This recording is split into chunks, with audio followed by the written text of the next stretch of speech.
बजही रे दना दन बजही, ए दना दन बजही रे दना दन बजही रे दना दन बजही। ये दे माटी के नगाड़ा, ये दे माटी के नगाड़ा, दना दन बजही रे दना दन बजही रे दना दन बजही, दना दन बजही रे दना दन बजही रे दना दन बजही।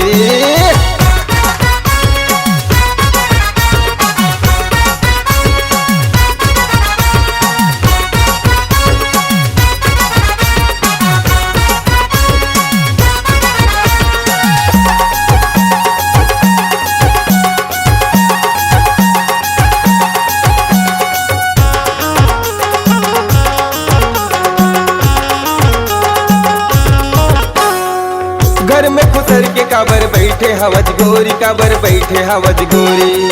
बाहर निकले सुघर खेलबो आज होली, सुघर खेलबो आज होली।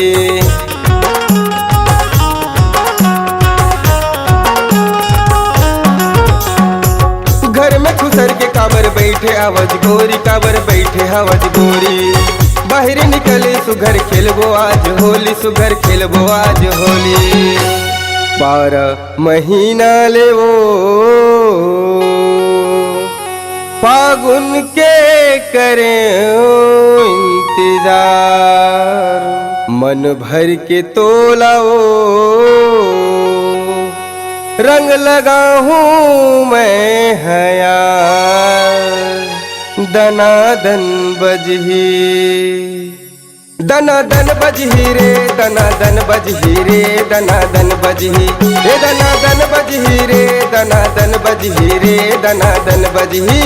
ये दे माटी के नगाड़ा, ये दे माटी के नगाड़ा, दना दन बजही रे दना दन बजही रे दना दन बजही, दना दन बजही रे दना दन बजही रे दना दन बजही।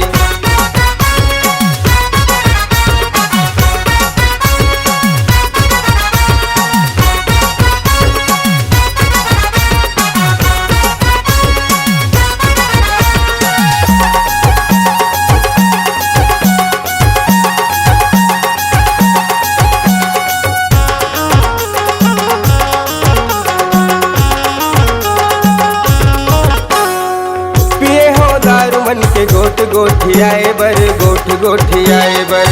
झन हो नाराज मोर बात थोड़ी के सुनते हैं, मोर बात थोड़ी के सुनते हैं।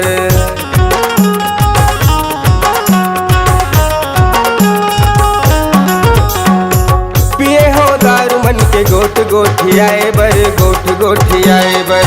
झन हो नाराज मोर बात थोड़ी के सुनते हैं, मोर बात थोड़ी के सुनते हैं। मन के मोर बाते लाओ